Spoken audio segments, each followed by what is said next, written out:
Très content de te retrouver ce soir.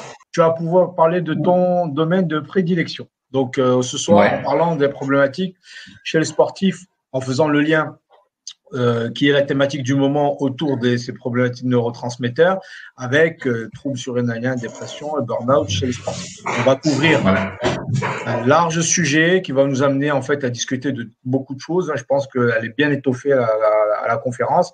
Donc, accrochez-vous bien. En tout cas, on vous souhaite la bienvenue, une très bonne conférence. Bonsoir à toutes et à tous. C'est vrai que c'est le domaine où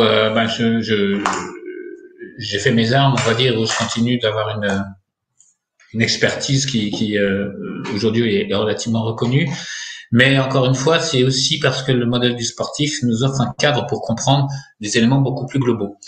D'un point de vue conceptuel, on parle souvent chez le sportif, et là c'est pas l'élément évoqué dans le titre, et c'est très bien, du surentraînement pour décrire des états de fatigue, sachant que dans l'étymologie, on sous-entend déjà que la fatigue décrite chez le sportif est forcément la conséquence d'un entraînement trop important, puisqu'on dit surentraînement, on ne parle jamais de désadapter, de surmener ou de surstresser. Et donc on a déjà une vision très restreinte qui consiste à penser que en dehors de l'activité physique, il n'y aurait aucun phénomène qui pourrait contribuer à l'affaiblissement des athlètes. Et par ailleurs, on rencontre des situations de dépression ou de burn-out et chez les sportifs et hors du cadre du sport.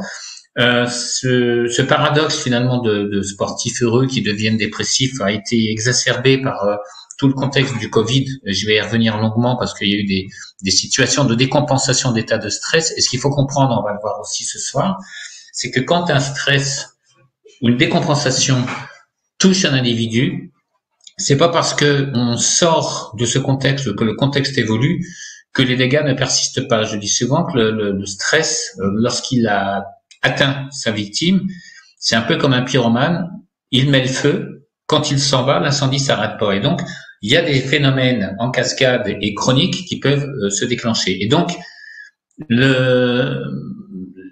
l'état de désadaptation mobilise les ressources au niveau des neurotransmetteurs, au niveau immunitaire et au niveau hormonal, de sorte que suivant le prisme sous lequel on regarde la situation, on va plutôt insister sur le côté dépressif ou sur le problème surrénalien, avec parfois des choses assez incroyables. Moi, j'ai vu des sportifs arriver de chez le médecin du sport et chez qui on recherchait des problèmes de surrénal puisque leur cortisol était trop bas. On leur dit vos surrénales ne travaillent plus, alors que l'interprétation à faire, évidemment, c'était que ils étaient en un stress pathologique. Et ce n'est pas un problème de glande. Il faut bien comprendre que tout le système hypothalamo-hypophyso-surrénalien ou hypothalamo-hypophyso-thyroïdien ou hypothalamo-hypophyso-gonadien est un système de boucle qui permet de maintenir dans des fourchettes extrêmement étroites les valeurs biologiques. Et qu'à partir du moment où ça plonge, il faut quand même soit qu'il y ait une atteinte importante des organes dans le contexte d'auto-immunité, soit un niveau de sollicitation vraiment trop important qui permet plus au processus d'hormèse, donc de réajustement, de survenir. Et donc, on va regarder ça en détail. L'un des points d'appel, effectivement, du stress ou du burn-out ou de la dépression, c'est souvent, d'un point de vue biologique, apprécié et touché du doigt à travers les taux de cortisol salivaire, qui, indépendamment d'un témoin du stress au sens large, et on va voir ce qu'on entend par là, est aussi utilisé dans le suivi du sportif pour dépister d'éventuels utilisateurs de cortisone. Parce que bien évidemment, un sportif qui utilise la cortisone comme dopant va, par sa prise de cortisone excessive, déclencher la mise en jeu de la boucle de rétroaction dont je vous parlais précédemment. Et donc cet apport excessif vient freiner l'activité de l'hypothalamus, qui vient freiner l'activité de l'hypophyse, qui vient en retour freiner l'activité de la surrénale. Et donc, dans certaines situations, on peut avoir des anomalies hormonales qui viennent témoigner soit évidemment d'un état de burn-out, soit d'une utilisation de dopants. Et évidemment, c'est la clinique et les autres éléments à notre disposition qui permettent de faire la différence. Alors jusqu'à la fin du XXe siècle, les physiologistes et les biologistes du sport considéraient davantage le cortisol comme un indice ou un mouchard de l'utilisation des dopants que comme un authentique témoin de mauvaise santé du sportif. Tout ça, vous le connaissez. Ça va être très important de comprendre ce qui se passe dans la cellule parce qu'il y a beaucoup de spéculations qui tournent autour de l'activité physique sans considérer la physiologie ou autour de la nutrition du sportif sans considérer la physiologie. Et je vais accorder un espace assez important ce soir à une partie de la présentation qu'on n'imaginerait pas en première intention figurer dans cette soirée. Vous verrez tout à l'heure que j'aborderai la problématique de l'optimisation des apports protéinés. Et d'un point de vue fonctionnel, vous verrez que dès qu'on est dans un contexte de stress, il y a des phénomènes en cascade qui peuvent survenir, qui auront des répercussions sur tout ce qui dépend des protéines, c'est-à-dire aussi bien la masse musculaire, la synthèse des globules blancs, les protéines circulantes, la synthèse des neurotransmetteurs, la synthèse de certains peptides, la fonction rénale. Bref, on verra qu'il y a beaucoup de dégâts collatéraux qui peuvent survenir dans des conditions que je décrirai un petit peu plus loin. Alors, dans le cadre de cet ouvrage de référence, bon, qui a une vingtaine d'années maintenant, mais qui quand même a fait date, du Belger Portman et de Nathalie Boisseau, Biochimie des activités physiques, on écrit tout simplement que l'élévation du cortisol en cours d'activité et en récupération est quelque chose de physiologique, et que plus l'effort est prolongé, plus l'élévation est importante, et surtout plus la persistance de cette élévation s'observe après l'effort. Ce n'est pas un phénomène anormal.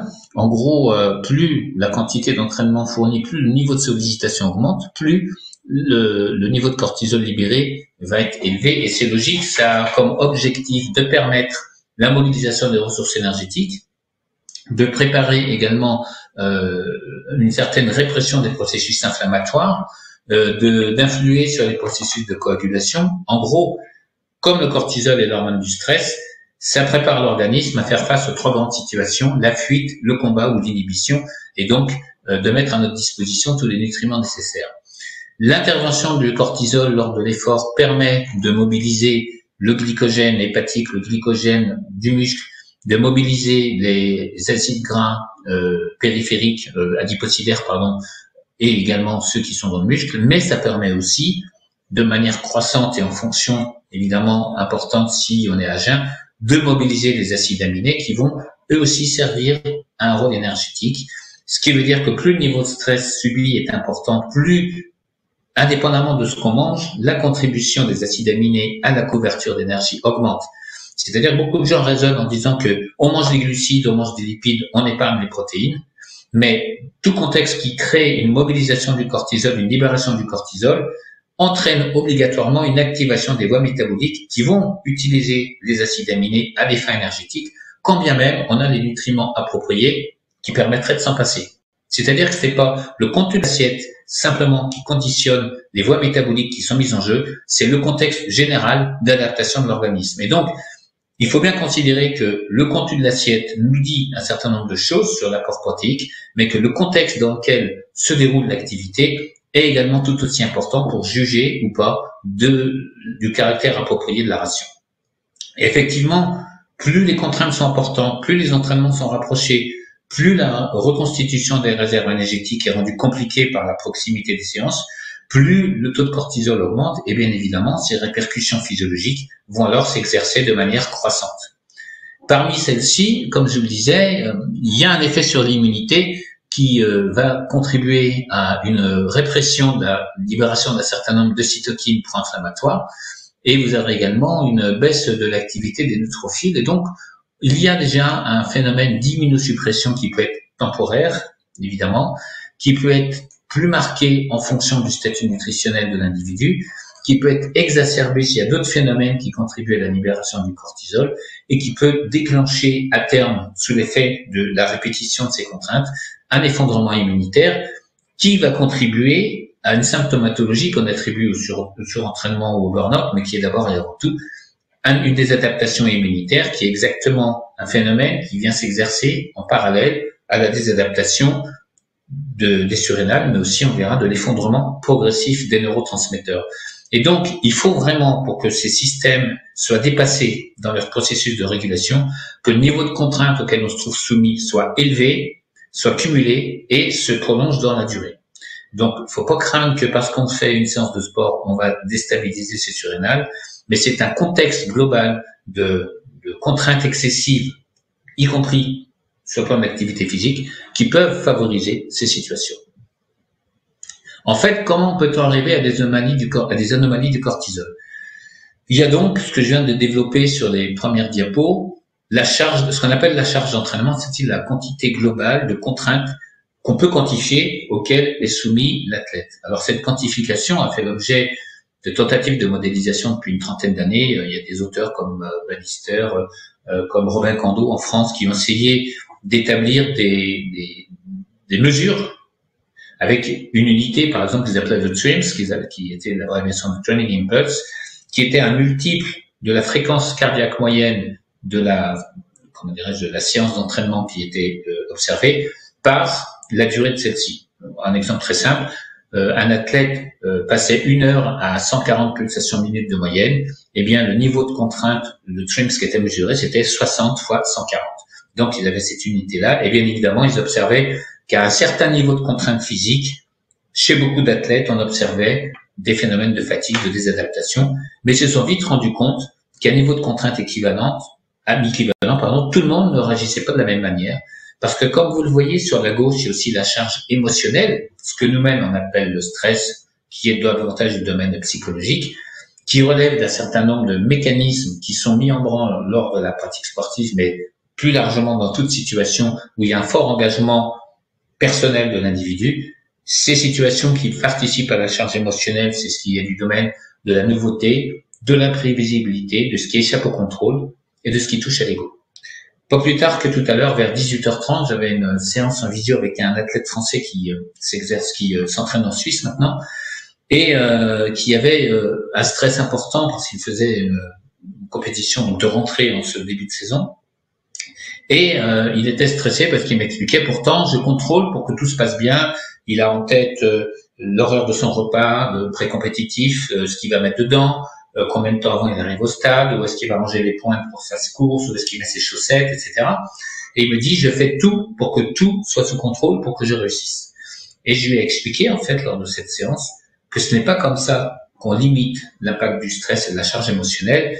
Ce contrôle doit consister à envisager tous les cas de figure possibles, de manière à ce qu'on ait déjà une stratégie en tête et qu'on ait anticipé sur les émotions que ça suscite pour pas être stressé. Je donne un exemple très concret que j'ai connu, un jeune joueur de tennis français de bon niveau, c'est-à-dire entre la 100e et la 200e place mondiale, de ceux qu'on va voir à Roland-Garros le lundi de la première semaine, qui devait jouer contre Federer.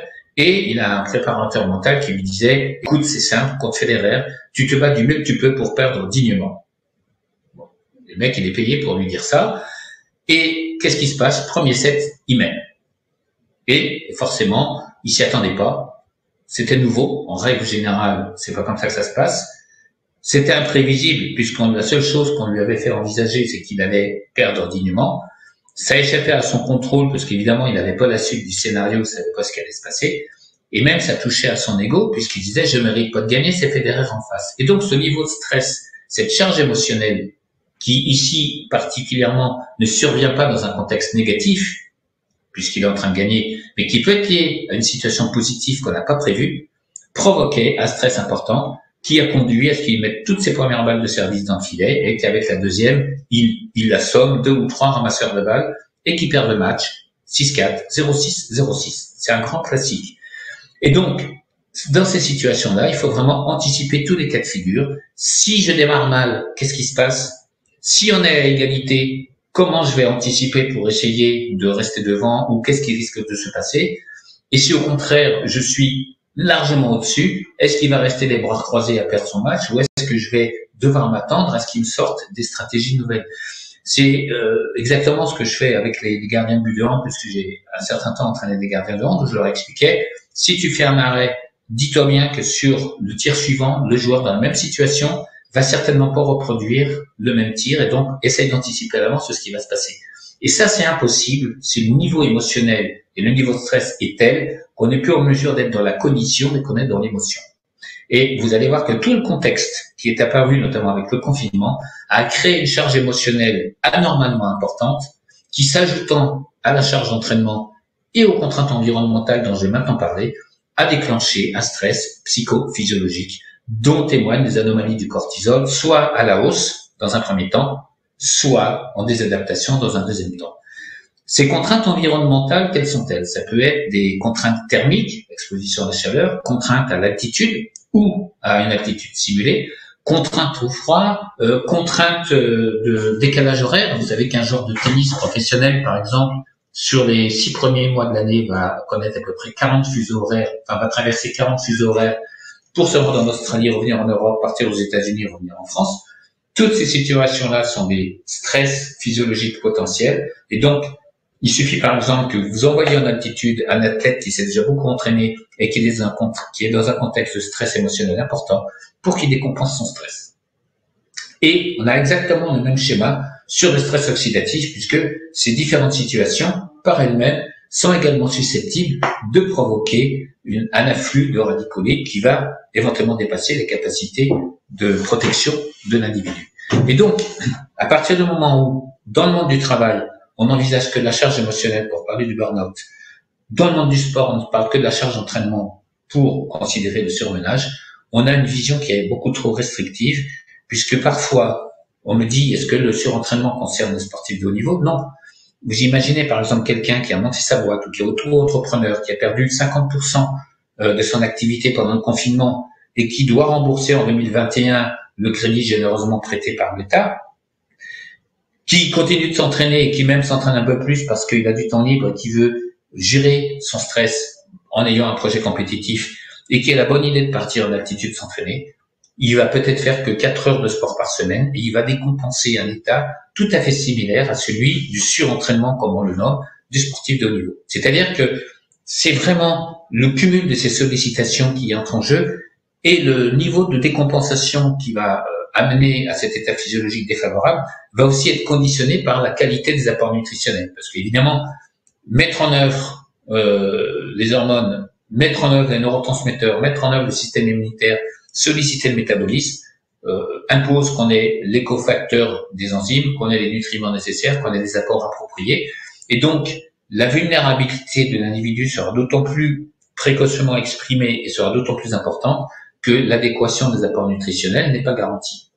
Et vous allez voir dans quelques minutes que les meilleurs moyens de précipiter cette désadaptation à contrainte équivalente, c'est soit les régimes cétogènes, soit les régimes trop pauvres en protéines. Parce que là, on est dans des stratégies de croyances alimentaires qui sont dans le déni de la physiologie. C'est-à-dire que quand on dit que le régime cétogène est bon pour des sportifs, il est surtout très bon pour des gens qui s'occupent des sportifs, puisqu'ils ont l'assurance qu'ils vont avoir de nouveaux patients qui vont leur arriver dans les 6 mois qui suivent. Et je vais vous expliquer pourquoi. Ce qui est le stress psychologique, ce n'est pas, on l'a vu avec ce petit exemple du tennisman, une situation qui est forcément négative. Et c'est pas non plus une situation qu'on identifie forcément, je vais y revenir tout à l'heure, parce que souvent, pour s'adapter à ces contraintes-là, on les met à distance, on les considère pas ou on les relativise par nos capacités de cognition. C'est ce que vous voyez ici avec ce qu'on appelle les facteurs d'amortissement. Je vais vous donner un exemple dans 2 minutes. Donc, des événements peuvent être perçus comme stressants physiquement. On l'a vu sur la diapo précédente avec les contraintes liées à l'activité physique ou contexte de l'activité physique, ou psychologique. Et ces contraintes psychologiques qui créent du stress, je vous le rappelle, c'est tout ce qui a trait à ce qui est nouveau, ce qui est imprévisible, ce qui échappe au contrôle et ce qui touche à l'ego. Et c'est pas forcément des agressions énormes, mais qui peuvent se cumuler au cours de la journée, qu'on a l'impression de ne pas percevoir et qui nous déclenchent en fait des adaptations ou des compensations physiologiques. Pour illustrer ça, je vais vous citer une petite anecdote. En fait, c'est quelque chose de très récent. Ça fera 2 semaines demain, je faisais une formation en Suisse qui parlait donc du microbiote et de cerveau. C'est une formation que j'ai eu l'occasion de faire aussi pour Energetica Natura, mais je l'avais un peu fait évoluer. Et donc, c'était à Lausanne. Il était 9h15. Il y avait 70 sujets dans la salle. Et je leur dis, à votre avis, est-ce que vous avez déjà rencontré des stress au cours de la journée? Et là, tout le monde dit non, pas du tout. Il y avait même 3 personnes qui étaient là, béates, qui me disent, nous, on a même eu le temps de méditer avant de venir. Tout va bien, c'est cool. Et je leur ai répondu, je vais vous démontrer que c'est faux. Donc, ils m'attendaient évidemment au virage. Et j'ai continué, je leur ai dit, voilà, parmi tous ceux, parmi vous qui sont là, qui ce matin a entendu quelqu'un prononcer la phrase suivante quand vous sortiez de chez vous? Quelle chance c'est génial de partager sa vie avec quelqu'un qui est curieux, qui a toujours envie de se former, qui adore son travail et qui en a jamais assez, qui est très compétent, vraiment, c'est un bonheur. Aucune main ne s'est levée. Et j'ai poursuivi, j'ai demandé, qui parmi vous a entendu, au hasard, quelqu'un prononcer « Ah, mais t'es encore parti, qu'est-ce que t'as encore besoin d'aller te former, mais décidément, à quoi ça te sert tout ça, on a l'impression que tu n'en fais rien, pourquoi t'as toujours besoin d'y aller ?» C'est-à-dire qu'à partir du moment où ce que suscite nos choix chez l'autre et qu'on n'a pas une réponse qui est, on va dire, de gratification à la hauteur de ce qu'on en attendrait, c'est-à-dire si on fait les choses du mieux possible pour être compétent, on ne s'attend pas à prendre un scud en retour, donc c'est une situation d'agression qui correspond au stress de notre interlocuteur qui est en lutte, pour des raisons qui restent à comprendre, mais on le banalise, on fait comme si presque il avait raison de nous en vouloir. Une partie de nous n'est pas d'accord avec cette situation et on ressent ce stress, mais on l'écarte, on le met en mode inhibé, on l'écarte complètement et il a des répercussions sur notre système hormonal, notre système nerveux et notre système immunitaire. Et c'est ces cumuls de petites agressions qui finissent par nous faire décompenser. Je vais vous donner un autre exemple. J'ai reçu, pareil, il y a 2 semaines, c'était la veille de mon départ en Suisse, une jeune femme qui a 18 ans, donc qui a dû passer les dernières épreuves du bac aujourd'hui, et qui m'expliquait qu'elle était quasi traumatisée, qu'elle n'en pouvait plus du stress dans lequel elle vivait, et que c'était une souffrance pour elle d'aller en cours. Donc j'ai demandé, est-ce que tu as un exemple précis de ce stress que tu pourrais évoquer? Donc elle me disait qu'elle était littéraire, donc en France il n'y en a plus beaucoup, et qu'elle adorait la philo, et que justement, on venait de leur rendre les notes du bac blanc de philo. Et que la prof, c'est comme ça qu'elle m'a raconté, Chloé, 18. Ah Hugo, 12, c'est super, enfin t'as la moyenne. Bon, c'est-à-dire que la gratification n'était pas proportionnelle à la qualité du travail fourni. Cette jeune fille, un peu dépitée, rentre chez elle, et voit sa mère. Alors ça va, oui, on a eu le bac blanc de philo. Et alors, j'ai eu 18. Ouais, comme d'hab, quoi. Et voilà. Et ça, si vous voulez, ce sont des situations qu'on finit par banaliser, qu'on essaie de rendre rationnelles pour échapper au stress, mais ça n'a rien de rationnel. Plus ce qu'on entend et plus ce qu'on vit est absurde, plus c'est l'expression du stress des autres et plus ça nous atteint. Et donc, contrairement à ce qu'on imagine, la vie quotidienne nous fournit en permanence des situations de stress qui peuvent parfois devenir beaucoup plus importantes si le niveau d'agression est exacerbé ou si l'injustice que ça suscite ne peut plus échapper à nos facteurs d'amortissement que vous voyez décrits sur cette diapo. Et qu'on ne peut plus amortir l'agression subie, la perception qu'on en a et qu'on perd le contrôle de la situation, ça nous échappe. On veut faire les choses bien et ce qu'on a en retour n'est pas corrélé à ce qu'on en attend et même à ce qu'on pense, c'est-à-dire c'est de la cognition, c'est pas seulement de l'émotion, c'est de la cognition. Et donc ce stress déclenche des réponses adaptatives qui sont physiologiques, psychologiques et comportementales, qui sont multiples, parce qu'à ce moment-là, on a l'accélération du rythme cardiaque, on a un amygdaliase, on a blocage de la sensation de faim, on peut avoir des douleurs, on a sécrétion de certaines cytokines. Elles sont spécifiques au stress et elles sont propres à chacun de nous dans le sens où ce qui les déclenche, le niveau d'intolérance au stress qu'on va connaître, dépend d'un individu, dépend donc de facteurs d'amortissement ou d'aggravation éventuelle. Mais bien sûr, à partir du moment où le cumul de ces situations dépasse nos capacités de gestion, on se trouve en stress. Et ce stress-là, c'est lui qui, au fil du temps, s'ajoutant aux contraintes de l'activité physique et s'ajoutant à celles liées au contexte de l'activité physique, finit par faire décompenser la situation. Et donc, ce stress émotionnel, en plus de celui lié à l'activité physique, mobilise les neurotransmetteurs. C'est-à-dire que pour faire face à toutes ces situations, on cherche à faire intervenir un grand nombre d'acteurs de nos voies nerveuses qui vont évidemment amener un turnover, comme disent les Anglais, c'est-à-dire un renouvellement, un train de vie d'utilisation de ces neurotransmetteurs extrêmement élevé. Imaginons par exemple ce qui se passe avec la dopamine. Vous avez le neurone présynaptique qui fabrique la dopamine, qui est libéré à un rythme beaucoup plus rapide dans la synapse pour aller dans le récepteur du neurone postsynaptique. Je l'ai expliqué la fois dernière. Et évidemment, avec ce train de vie, vous imaginez votre neurone présynaptique, il a une paye de fonctionnaire, et le neurone postsynaptique, il a un train de vie de ministre. Donc ça peut pas aller. À un moment donné, vous manquez de dopamine. Qu'est-ce qui se passe? Dans ce contexte de stress auquel il faut faire face, au niveau du neurone présynaptique, il y a des enzymes qui permettent de se fabriquer la dopamine, qui voient leur synthèse augmenter. Je vous l'avais expliqué la fois dernière, c'est un phénomène d'upregulation, c'est épigénétique. Au niveau du récepteur du neurone postsynaptique, il y a une augmentation du nombre de récepteurs, ce qui permet de maintenir, tant bien que mal, la même densité d'information, le même niveau d'activité de ce neurone. On va avoir exactement le même processus pour les neurones noradrénergiques, pour les neurones sérotoninergiques et pour les neurones impliquant la mélatonine, sauf qu'à un moment donné, à force de puiser dans ces ressources, en dépit de ces phénomènes de compensation, on ne fabrique plus assez de neurotransmetteurs par rapport à nos besoins et on commence à exprimer toute la symptomatologie émotionnelle et cognitive qui accompagne le burn-out. Et au moment où on fait la mesure, on retrouve effectivement, comme je l'expliquais la fois dernière, des anomalies sur le profil des neurotransmetteurs. On va retrouver des anomalies sur le cortisol, des anomalies sur la mélatonine.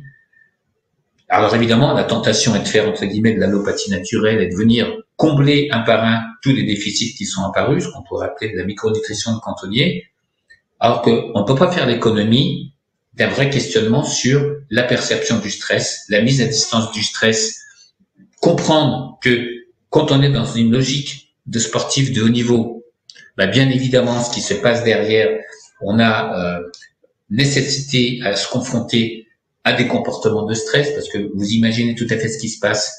Vous êtes dans un club, il y a un jeune talentueux qui monte dans la hiérarchie nationale, ses copains, chacun d'eux, une partie d'eux admire ce qu'il est en train de faire et une partie déteste.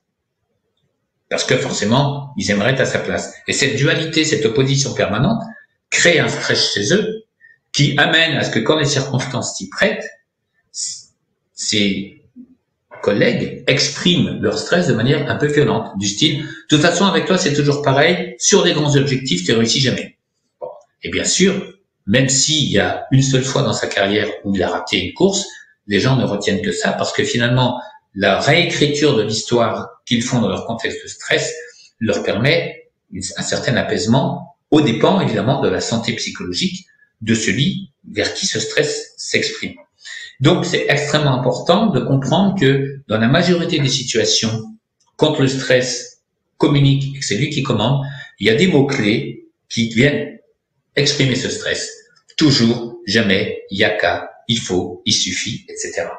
Plus le comportement ou le discours a un caractère absurde, plus il est dominé par le stress. Et ce que j'explique dans toutes ces situations, que ce soit des athlètes de haut niveau, des personnes qui sont au conservatoire, qui se préparent des grands concours, qui ont des projets de vie, jeunes entrepreneurs, etc., et qui sont confrontés au stress, c'est d'identifier le stress chez l'autre et de ne pas se laisser contaminer.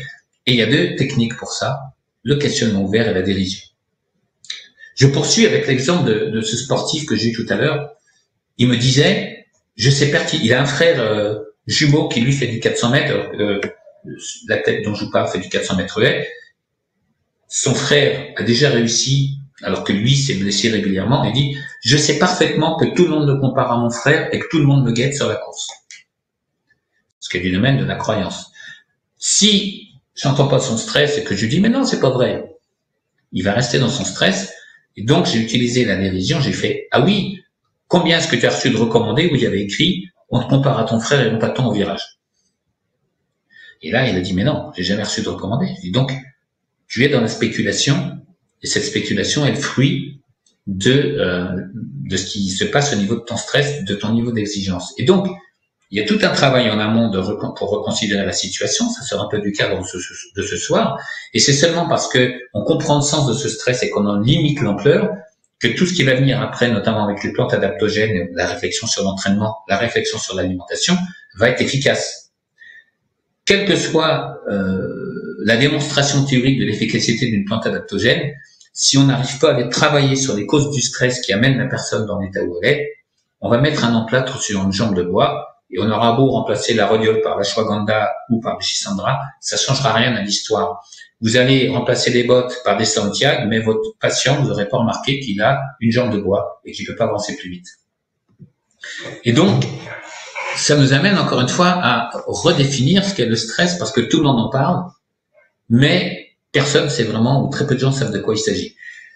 À l'origine, donc c'est un Canadien, Hans Selye, qui l'avait défini. J'en ai déjà parlé sur certaines soirées, donc je vais pas trop m'attarder là-dessus, mais il avait observé que dans certaines situations qui créaient l'imprévisibilité, une alerte chez les animaux, il y avait toujours les mêmes symptômes qui apparaissaient au bout d'un certain délai chez ces animaux, et bien évidemment, ces symptômes étaient évocateurs du stress. Les premiers d'entre eux, c'était la fatigue, l'ulcère à l'estomac et les douleurs du dos. Très bien décrit chez l'animal, très bien décrit chez l'homme. Alors évidemment, le stress tel qu'il l'avait défini décrit l'ensemble de ces processus physiologiques qui surviennent dans ces situations-là. Et le langage commun a confondu l'événement qui crée la situation, c'est pour ça qu'on dit j'ai connu un stress, avec l'état général qui est l'adaptation au stress. Alors évidemment, très vite, il y a des gens qui se sont penchés sur ce sujet, qui se sont dit, mais en fait, plus un événement est traumatisant, plus il crée ces situations-là. Et donc, vous avez, dans les années 50, 60, des gens comme Holmes qui se sont dit, tiens, on va créer une échelle de gravité des événements, on va mettre des scores. Par exemple, un échec aux élections, c'est 10 points, un deuxième échec, c'est 20 points, une faillite, c'est tant de points, un divorce, ça peut être positif au niveau du score, ça dépend de qui on divorce, etc. Bref. Et donc, il demandait aux patients de décrire les événements de vie qui leur étaient survenus. Au décours de ces événements, il y avait un score qui était obtenu, et il pensait que plus le score obtenu était élevé, plus le niveau de cortisol ou la symptomatologie du stress était important. Et pas du tout. Donc c'est pas la gravité des événements, a fortiori, qu'ils soient négatifs ou pas, qui fait le stress. C'est ce qu'on a vu précédemment, la perception de la menace qui est associée, et de manière plus élaborée, ce qu'on décrit plus tard, Friedman, Henri Laborie ou Jacques Fradin notamment, c'est le mode réactionnel face à des situations qui peuvent être perçues comme dangereuses. Et étonnamment, chez l'homme moderne, ce qui peut nous mettre en stress, c'est ce qui est nouveau, ce qui est imprévisible, ce qui échappe au contrôle, et ce qui touche à l'ego. Et si on se remet dans une perspective évolutionniste, c'est exactement les challenges auxquels était soumise l'espèce humaine face à des environnements évolutifs. Et donc, quels sont les facteurs qui vont moduler la perception des événements? Les prédispositions génétiques. Alors, qu'est-ce que les prédispositions génétiques viennent faire dans le stress? C'est celles qui vont concerner la capacité à disposer d'enzymes pour fabriquer les neurotransmetteurs, à fabriquer le cortisol, à dégrader certains neurotransmetteurs, à gérer le stress oxydant. Et donc, finalement, face à un même niveau de contrainte, si on est doté de ce qu'on appelle des phénotypes défavorables, on va être beaucoup moins apte à supporter des niveaux de sollicitation élevés sur une durée assez longue. Donc, on n'est pas tous égaux face à ça. Il y a des gens qui fabriquent mieux la sérotonine que d'autres, certains qui fabriquent mieux la dopamine que d'autres, certains qui fabriquent mieux les récepteurs du cortisol que d'autres. Il y a d'ailleurs des études qui ont montré que les descendants des survivants de la Shoah possédaient une aptitude plus importante à dégrader le cortisol que leurs parents, comme si la physiologie les avait adaptés à dégrader plus facilement le cortisol de manière à ce que des situations vécues comme traumatisantes par leurs parents puissent être considérées comme aptes à la survie de l'espèce. Et ça, c'est des travaux très intéressants qui montrent que finalement, ces phénomènes épigénétiques nous préparent à des niveaux de contrainte qui risqueraient de nous mettre en danger si on n'avait pas cet ajustement intergénérationnel. Il y a les valeurs personnelles, les valeurs, les principes, les expériences passées, et puis des événements physiques ou psychologiques de la vie, notamment certains qui ont un retentissement plus fort que d'autres, le veuvage, l'accident, l'échec de la carrière. Et quand tous ces éléments-là sont intégrés et analysés par le cerveau, il y a deux situations qui peuvent en résulter. Soit on y fait face, on reste dans du préfrontal qui analyse, qui prend du recul, et on a une réponse adaptée qui est tranquille. Soit on a une réponse inadaptée avec une perception d'une menace qui envoie un signal d'alerte qui se manifeste sous forme de stress. Ce qui veut dire que c'est pas forcément l'appréciation extérieure des gens sur les événements qui nous sont survenus qui justifie ce stress. Et ce qu'il faut comprendre en plus, c'est qu'il y a des personnes qui, entre guillemets, ont tout dans leur vie, qui sont très stressées, qui osent pas formuler, qui se sentent mal, tout simplement parce qu'entre guillemets, il y a des grands psys du coin de la rue ou du café qui vont leur dire c'est des soucis de riches. Alors c'est pas le problème, vous pouvez très bien avoir des gens qui ont suivi une carrière par loyauté vis-à-vis de leurs parents qui leur ont payé des études, qui se sont enfermés dans une loyauté vis-à-vis de leur-même parce qu'ils gagnent bien leur vie, mais qui s'emmerdent toute la journée et qui aspireraient peut-être à aller faire du chamanisme en Ariège, mais qui n'ont jamais osé le faire, et qu'il y a un tel écart entre leurs besoins et les valeurs éducatives qui sont en souffrance. Donc, il n'y a pas de jugement social à avoir sur la réalité du stress perçu par des gens. Il y a juste, quelque part, un questionnement à avoir sur comment les aider à gérer leur stress et éventuellement comment les accompagner dans ce changement impossible qui les met en souffrance. Ça, c'est un sujet important, mais le confinement a aussi révélé la quête d'un sens chez beaucoup de gens et surtout la réalisation de l'absence de sens chez beaucoup de personnes. Et notre travail de thérapeute, évidemment, consiste à les aider à atténuer ce stress, à leur expliquer d'où il vient, mais à leur donner des outils pour aller vers le cheminement qui leur est utile, ce qui peut demander du temps, ce qui peut nécessiter de travailler à plusieurs, mais bien évidemment, quelqu'un qui souffre dans une situation où il n'est plus à l'aise n'ira jamais mieux s'il reste là où il est. Ça, c'est une règle absolue. Donc, quelles sont les situations qui peuvent nous stresser? Vous les avez sous les yeux, le ciné, contrôle faible, imprévisibilité, nouveauté, ego menacé. Eh bien, il s'avère qu'à partir de mars 2020, beaucoup de sportifs et la majorité des sportifs de haut niveau ont connu un stress qui est venu s'ajouter à l'ensemble des contraintes auxquelles ils étaient déjà soumis et qui, pour beaucoup, a fait déborder le vase. Alors, quelle était cette situation? Avec le confinement, caractère de nouveauté. C'était jamais arrivé qu'on dise au mois de mars à des athlètes, votre saison est finie. Vous reprenez quand? On ne sait pas. On verra, mais continuez de vous entraîner comme si de rien n'était. Bien sûr. C'était imprévisible. C'est-à-dire qu'à aucun moment, ils s'attendaient à ce qu'on leur dise, tout va s'arrêter, le sponsor, on ne sait pas s'il va venir, le public vient plus dans la salle, est-ce qu'il y aura encore de l'argent pour payer des joueurs? On n'en sait rien, mais il faut confiner. Ce qui était une réponse d'ailleurs un peu limbique. L'absence de contrôle sur la situation, c'est-à-dire tout s'effondre. On a décalé d'un an les Jeux Olympiques quand même, donc il y a des gens qui projetaient leur fin de carrière sur 2020, ils se sont dit qu'est-ce qui va se passer, je fais quoi? Ils ont complètement perdu les plombs, pété les plombs, et puis l'atteinte à l'ego. Je ne sais pas si vous imaginez ce que représente, par exemple, 2 années de contraintes pour aller au plus haut niveau, d'entraînement bi-quotidien chez les nageurs, où les gens se disent j'ai 22 ans, je m'arrête dans 2 ans au jeu, parce que c'est très très dur. Et on leur dit, en fait, tu redoubles. Ou alors on leur dit, votre activité sert à rien, vous ne faites pas partie des activités essentielles. Par contre, si vous avez des médailles, vous êtes reçus à l'Élysée. C'est-à-dire que, évidemment, tout dépend du moment où les choses se passent. Donc on est dans l'absurde, on est dans le stress, il n'y a pas de sens, si vous voulez, à tout ça. Et donc, quand c'est survenu, qu'après on leur a dit, comme dans le cas du vélo, finalement on va faire la saison du mois de septembre au mois de novembre. Donc il y aura le Tour d'Italie, le Tour de France, le Tour d'Espagne, il y aura Paris-Roubaix, etc. Il va se passer quoi au niveau physique? Faire autant de choses en si peu de temps? On sait pas, mais, entre guillemets, tout le monde est logé à la même enseigne. Ok. Mais après, quand on va s'arrêter au mois de novembre et qu'on va reprendre la saison prochaine, qu'est-ce qui va se passer? On verra, on va lancer des études. Et est-ce qu'on sera encore payé? On va voir en fonction des sponsors, des aides. Mais continuez de vous entraîner, tout va bien. En gros, c'est comme si on lui tapait sur un marteau, avec un marteau sur la tête, il disait j'ai mal. Non, c'est une idée que tu te fais, il y a du bruit à l'extérieur. C'est du même niveau. Et les choses sont revenues en ordre petit à petit, sachant que là-dessus, chez le sportif, dans ce contexte de stress, quelle est la seule chose sur laquelle il peut agir? C'est sur le contrôle. Et donc, qu'est-ce qui contrôle? L'entraînement. Et donc, on a vu des gens, pendant le confinement, dans certaines équipes, notamment cyclistes, qui pouvaient encore rouler dans certains pays et qui allaient rouler 4 heures par jour, tous les jours. Ils disaient parce que ça, on a le contrôle, et puis on a de l'avance sur ceux qui restent chez eux.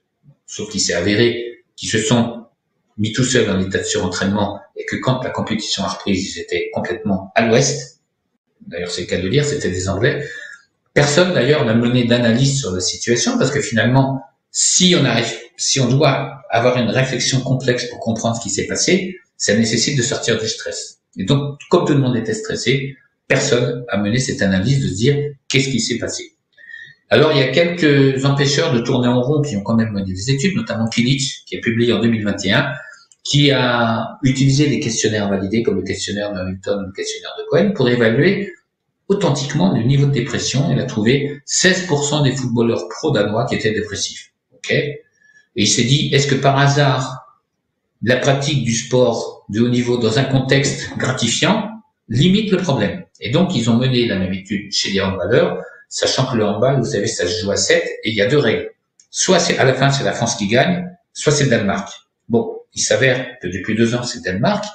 Donc, on pourrait imaginer que dans ce sport, où le fait de pratiquer, finalement, permet de bénéficier des retombées du fait qu'on est champion du monde, malgré ça, 26% des handballeurs danois étaient dépressifs au moment de l'étude, et s'ils étaient blessés au moment où ils étaient soignés par des meneurs de l'étude, on montait à 41% de gens dépressifs. C'est-à-dire que la gratification positive liée à des résultats favorables ne suffit plus à compenser l'agression chronique liée au stress du confinement et à tout ce qui a précédé.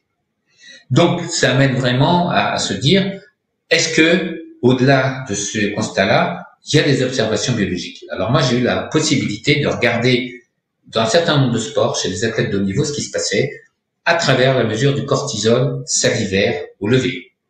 Chez un joueur de tennis français, bon, ce qui fait qu'il a eu un niveau qui a régressé, ça s'est pas vu. Au basket, vous voyez, on a des valeurs qui se trouvent sous la norme, que ce soit au niveau masculin en haut, au niveau féminin en bas. On est sûr que c'est l'homme qui est en haut parce qu'ils sont plus grands au basket. Dans le cyclisme, et là, vous voyez, il y a des valeurs qui sont extrêmement altérées. Typiquement, les cyclistes ont été parmi les disciplines où ils ont doublé la charge de travail pour se rassurer, pour être prêts au moment où il fallait être prêt.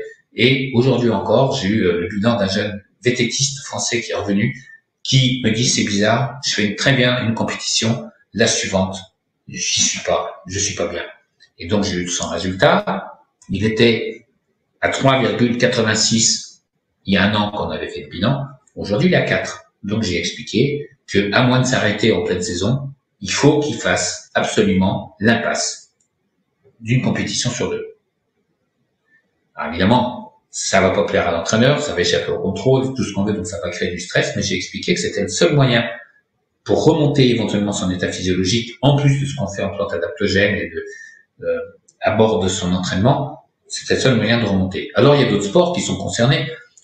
Dans l'athlétisme, il y a toujours la même histoire. Et j'ai pris vraiment des dossiers que j'avais en tête, j'en ai fait beaucoup, mais ceux dont les nombres sont revenus, je me souvenais que c'était perturbé parce que je voulais pas passer trop de temps à préparer le support, comme vous savez, je n'ai rien à faire. Non, d'acapar, j'avais des noms en tête et j'ai allé regarder les différents bilans. Et quelle est la conséquence de ça? C'est que, dans un premier temps, l'élévation du cortisol favorise la répression immunitaire, donc en plus, ça prépare à l'infection, à l'arrêt de l'entraînement, ce qui rajoute une part de stress, ce qui augmente la fragilité immunitaire. Et dans un deuxième temps, une fois que les surrénales ont été sursollicités, le cortisol chute. Alors les gens qui ont un point de vue un petit peu livresque et théorique sur le sujet, ils vont parler de burn-in, puis de burn-out. En fait, on est dans un continuum, il y a un chapitre qui précède l'autre. Vous savez qu'en physiologie, l'hyper précède toujours l'hypo si on n'agit pas sur les facteurs qui déclenchent la situation. Et donc, l'étape suivante, par des mécanismes que vous voyez décrits, moindre circulation des cellules immunitaires, moindre aptitude des cellules de l'adhésion qui permettent l'arrivée des globules blancs sur les zones endommagées ou sur les microbes ou la formation de l'agrégation plaquettaire, impact sur l'apoptose des cellules anormales. On va avoir des mobilisations préférentielles de cellules qui ont des récepteurs moins performants. On va avoir une diminution de la capacité à tenir les microbes, une diminution de l'expression de certaines cytokines, une moindre aptitude des globules blancs à migrer d'un tissu à l'autre. Bref, on va avoir un ensemble de phénomènes liés à ce stress chronique qui vont finir par déprimer durablement l'immunité de ces personnes, avec deux conséquences. La première, c'est la libération de toxines, c'est-à-dire de molécules libérées par ces agents infectieux qui vont aller interférer avec les récepteurs. Et la deuxième, c'est que lorsque l'infection s'installe et se développe et prend de l'ampleur, le système immunitaire finit quand même par réagir, un petit peu comme le lièvre de la fable, et là, vous allez avoir une augmentation de cytokines extrêmement importante, dont l'interféron gamma, qui est un des responsables principaux du syndrome de fatigue chronique. C'est-à-dire que là, il n'y a plus rien qui fonctionne. Et par ailleurs, lorsque le cortisol est libéré en quantité importante, a fortiori s'il n'y a plus assez de glucose dans la cellule, je vais vous faire un petit tour dans le site de Krebs pour comprendre que souvent on dit si on va à basse intensité, on brûle les graisses, on brûle pas les sucres. Ce qu'il faut comprendre, c'est que la combustion des acides gras procède par étapes et aboutit à l'acétyl-CoA qui contient 2 atomes de carbone. Cet acétyl-CoA rentre dans le site de Krebs à condition qu'il soit alimenté par l'arrivée de l'acide oxaloacétique qui provient uniquement du glucose. C'est-à-dire que pour brûler des graisses, il faut du glucose. Si la disponibilité en glucose chute, ou si la présence du cortisol augmente, qui induit l'activité de certaines enzymes, vous allez avoir une entrée plus importante de certains acides aminés qui vont être mobilisés et transformés pour fabriquer des intermédiaires du cycle de Krebs et donc pour aider à brûler les graisses. Et c'est pas n'importe quels acides aminés qui interviennent. Vous allez avoir, notamment pour donner de l'alpha-cétobutyrate en haut à droite, un détournement de la glutamine et de l'arginine, ce qui implique évidemment des répercussions sur le fonctionnement immunitaire. Vous allez avoir, pour donner du succinyl-CoA, détournement de la valine et de l'isoleucine, acide aminé essentiel, ce qui a des conséquences sur le maintien de la masse musculaire, et pensez à la sarcopénie ou à la cachexie des personnes qui ont des terrains inflammatoires chroniques dans les maladies auto-immunes ou dans le cas du cancer. Vous allez avoir la méthionine qui est également impliquée dans cette voie métabolique, et la méthionine, c'est un acteur clé du contrôle de l'épigénèse, et donc on va avoir aussi des répercussions sur le contrôle de l'expression des programmes génétiques. Et enfin, vous allez avoir un détournement pour donner du fumarate, de la phénylalanine et de la tyrosine, qui vont donc être moins disponibles pour la fabrication des catécholamines, dopamine, noradrénaline, mais aussi pour l'adrénaline. Et donc, à un moment donné, la synthèse des messagers de la réponse au stress vont voir leur synthèse s'étioler. Et donc, dans cette situation chronique, au stress pathologique, qui peut éventuellement s'accompagner d'anomalies métaboliques et de prise de poids, si là-dessus on se retrouve avec des apports glucidiques insuffisants par rapport aux besoins, ou si on se retrouve vraiment à un niveau de stress extrêmement important, vous allez avoir des répercussions sur d'autres fonctions, simplement liées à ce détournement des acides aminés. Et c'est là qu'on en vient à un autre problème qui se pose, c'est le contexte actuel des apports protéiques, dont la tendance telle qu'elle évolue aujourd'hui pose un certain nombre de problèmes quand on se met d'un point de vue strictement nutritionnel, et je ne vais pas rentrer dans le bien fondé de certaines démarches, je vais simplement expliquer comment les accompagner. D'une manière générale, il y a une tendance générale à une moindre consommation de protéines d'origine animale, et il serait malvenu de contester la cohérence de ce choix en regard des contraintes environnementales, économiques ou autres. Ça nécessite, par contre, que pour maintenir la quantité et la diversité d'acides aminés dont nous avons besoin, qu'il y ait des ajustements au niveau des apports protéiques, ce que faisaient très très bien les végétariens dans les années 70 ou 80, où ils avaient parfaitement compensé, on va voir comment. Aujourd'hui, il y a beaucoup de personnes qui deviennent végétariens, qui mangent comme les autres en enlevant la viande, et donc ça, c'est pas du végétarisme. Il y a également la problématique des évictions qui portent sur le laitage ou sur certaines céréales, qui sont parfois autodidactes, c'est-à-dire excessives, et pas toujours bien compensées, c'est-à-dire ce à quoi on ne pense jamais de manière suffisamment précise, c'est que si on enlève le gluten, il faut qu'on ait le même apport glucidique en allant compenser par des sources énergétiques sans gluten. Vous mangez moins de pâtes, mangez du riz, mangez de la polenta, mangez du sarrasin, faites ce que vous voulez, mais il faut que votre apport glucidique reste approprié. L'absence de combinaison de protéines végétales. Je vais y revenir dans un instant, mais d'ores et déjà, j'introduis l'idée, lorsqu'il n'y a pas de protéines type viande, poisson ou œuf au cours d'un repas, il faut que vous jouiez aux cartes. Vous ayez pique, cœur, trèfle, carreau, c'est-à-dire légumes secs ou soja, céréales, oléagineux et laitage ou chanvre pour les véganes. S'il y a l'un des repas de la journée, vous n'avez pas l'ensemble de ces choix-là, au moment où les synthèses protéiques doivent se faire, il va manquer certains acides aminés. Et donc, les protéines nécessaires ne pourront pas être fabriquées, ce qui veut dire que vous n'aurez pas les immunoglobulines appropriées, vous n'aurez peut-être pas en quantité suffisante de précurseurs des neurotransmetteurs ou des hormones.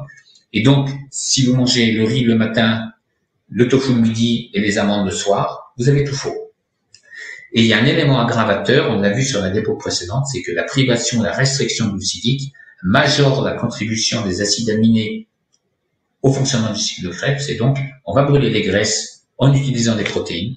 C'est un peu comme si, en n'ayant plus assez de bûches pour vous chauffer l'hiver, vous preniez les poutres de votre toit. C'est à peu près du même niveau. Et donc, il y a des besoins quotidiens qui sont à la fois quantitatifs, en grammes kilos jour, et souvent c'est le seul élément que les gens considèrent. Ah bah, vous remplacez de la viande par le tofu, vous aviez 20 grammes d'acides aminés par la viande, vous en avez 20 dans le tofu, tout va bien. Et en fait, non. Parce que il va peut-être vous manquer certains acides aminés, certes, peut-être pas en ayant des répercussions sur les synthèses protéiques, mais peut-être davantage comme précurseurs de neurotransmetteurs, de peptides, qui sont très importants pour le maintien des communications entre les tissus. Et surtout, il y a cette histoire d'acides aminés essentiels que l'on doit trouver impérativement dans notre alimentation, puisqu'on ne peut pas les fabriquer à partir d'autres éléments Tout ce qui concerne les autres acides aminés, en fait, c'est qu'on peut fabriquer de la glycine, on peut fabriquer de la glutamine à partir d'autres acides aminés, alors que pour les acides aminés essentiels, c'est uniquement ce qu'il y a dans notre assiette qu'on va pouvoir utiliser. Et donc, dès qu'il manque certains acides aminés essentiels de manière chronique, ou qu'on est sursollicite parce qu'il y a une dépense énergétique importante, rappelez-vous que l'une des premières démarches que les sportifs mettent en œuvre face au stress, c'est d'augmenter l'entraînement. Et s'ils augmentent la quantité d'entraînement, il y a de plus fortes probabilités qu'ils épuisent leurs réserves de glucides. Et donc, il y a certaines situations où, pour pallier ce manque de glucides, ils vont davantage utiliser les acides aminés. C'est ce qui explique que quand on regarde les besoins protéiques des sportifs, ces besoins sont plus importants pour les sportifs d'endurance que pour les athlètes qui font des sports de force. Or, si vous mettez en maillot de bain, côte à côte, un marathonien kényan et un culturiste américain, vous auriez plutôt tendance à penser que c'est le deuxième qui a les besoins les plus importants. Mais en ce qui le concerne, ces besoins servent quasi exclusivement à remplacer ou à fabriquer de nouvelles protéines, alors que dans le cas de l'athlète de l'Afrique de l'Est, une grande part de ces acides aminés est mobilisée dans les processus inflammatoires ou pour pallier les besoins, le manque glucidique qu'il y a dans des niveaux d'entraînement extrêmement élevés, où les besoins glucidiques dépassent ce que l'alimentation peut amener. Donc, c'est vraiment un élément majeur, et vous imaginez tous les modèles alimentaires de ces dernières années, le régime cétogène, le régime paléo, le régime vegan, si on n'a pas des compétences optimales en nutrition, on se prépare à une espérance de vie raccourcie, on ne peut pas dire les choses autrement. Donc, les acides aminés essentiels, où est-ce qu'on les trouve? Eh bien, ce qu'il faut avoir à l'esprit, c'est que ces 8 acides aminés essentiels figurent, et ça, c'est pas un dogme, c'est embêtant et c'est la vérité, dans la plupart des protéines d'origine animale, la protéine de référence étant l'ovalbumine. Les céréales sont déficitaires en lysine, donc il vous manque, c'est un jeu de cartes sans pique. Les légumes secs manquent de méthionine. Les oléagineux sont limités en méthionine et en thréonine. Et le chanvre est pauvre en leucine et en lysine. Ce qui veut dire que si vous êtes végétarien, que vous avez céréales, légumes secs, oléagineux et à laitage, vous sauvez la mise. Je parle pas du fer ou des autres éléments, je parle juste des protéines. Si vous êtes vegan, il faut qu'à chacun de vos repas, vous combiniez céréales, légumes secs, ou tofu, ou tempeh ou miso, oléagineux et chanvre. Si vous ne faites pas ceci de manière optimale, au bout d'un délai variable suivant votre niveau d'activité physique, votre apport glucidique, votre niveau de stress, vous allez décompenser parce que vous aurez une désadaptation progressive qui va survenir. Donc, évaluer un contexte équilibré dans le cas du véganisme, ça demande 2 ans. Évaluer si on est dans un contexte équilibré dans le cas du végétarisme, ça demande aussi 1 ou 2 ans, pour voir si effectivement on est à un niveau harmonieux où les besoins sont couverts, ou si on est dans un état de désadaptation progressive. Et le problème qui se pose, c'est que beaucoup de sportifs qui arrivent en état d'épuisement ont augmenté de manière extrêmement rapide leur niveau de pratique, notamment en course à pied, se sont mis en même temps au végétarisme ou au véganisme, voire à des régimes paléo, et à la sortie, petit à petit, ils créent un découvert, et à un moment donné, ils vont déclencher une désadaptation. Et on va chercher dans les événements récents ce qui a pu les amener à un état d'épuisement ou de burn-out. On va pas trouver un événement précis. Il faut garder à l'esprit que ces désadaptations progressives, c'est un petit peu comme si vous aviez des termites qui attaquaient les poutres et qu'un matin où vous levez, vous avez pris le plafond sur la tête. Il s'est rien passé de particulier la veille, mais ça faisait un petit moment que vous étiez en désadaptation silencieuse. D'où l'importance d'avoir des indicateurs biologiques de ces situations-là, le cortisol, mais aussi par exemple l'albumine pour témoigner du statut au niveau des protéines, voire faire des mesures d'acides aminés essentiels au niveau plasmatique, puisque ça va être le reflet précis, finalement, de l'équilibre qui existe entre les entrées et les sorties. Donc, les acides aminés essentiels, je vous l'ai indiqué, ça c'est vraiment important. Et moyenne mnémotechnique, j'ai toujours pique, cœur, trait et carreau. Donc, céréales, alors ici avec ou sans gluten, c'est pas le sujet. Légumes secs ou soja, vous le voyez en bas. Les oléagineux en haut, on oublie souvent que c'est vraiment une source de protéines intéressante, et les produits laitiers en bas, j'ai pris directement à la source. Par ailleurs, il y a un autre élément à avoir à l'esprit, c'est que certains acides aminés sont en compétition pour plusieurs organes.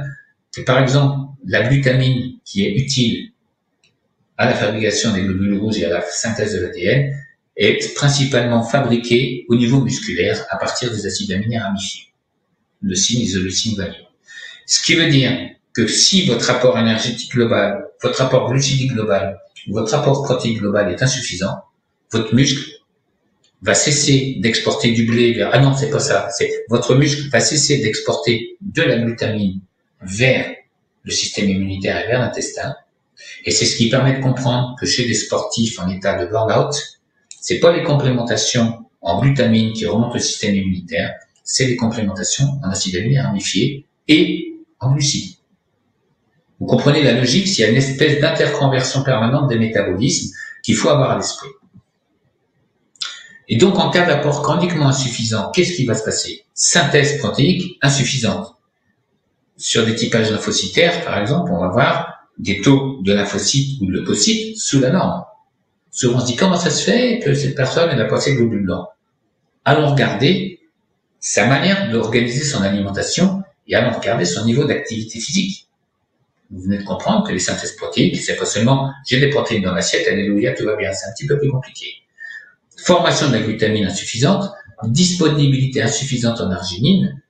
Or, ces deux acides aminés, j'en parlais tout à l'heure à propos du système immunitaire, sont également des précurseurs des acides nucléiques. C'est-à-dire que tout ce qui va nécessiter de fabriquer de l'ADN, cicatrisation, synthèse de globules blancs, réparation tissulaire, ne va pas se dérouler de manière optimale. Et en plus, s'il y a un processus inflammatoire qui se met en œuvre, la glutamine va être davantage utilisée comme carburant. Donc, on va vraiment que dans certaines situations qui vont décompenser, notamment dans l'enchaînement, stress, hypercortisolémie, déficit immunitaire, puis effondrement du cortisol dans un second temps, vous allez réunir les situations pour que, par les impacts que ça a sur les synthèses de protéines et d'acides nucléiques, vous déclenchiez une chronicité de la symptomatologie qui va persister même si vous cessez de soumettre les individus aux conditions stressantes. Vous savez parfaitement que quelqu'un qui est surmené, vous le mettez au repos pendant 6 mois et vous vous occupez de rien d'autre, vous remontez rien. Et qu'il faut raisonner de manière globale, et on verra dans quelques minutes, outre toute cette réflexion sur l'alimentation et l'accompagnement psy et l'accompagnement de l'activité physique, il y a des réponses immédiates, notamment avec des plantes adaptogènes, qui permettent de rattraper singulièrement le coup dans ces situations-là. Donc, quels sont les moyens à notre disposition? L'alimentation, je l'ai un petit peu touché du doigt en revenant sur la problématique des apports protéiques, des apports glucidiques, mais des apports énergétiques globaux.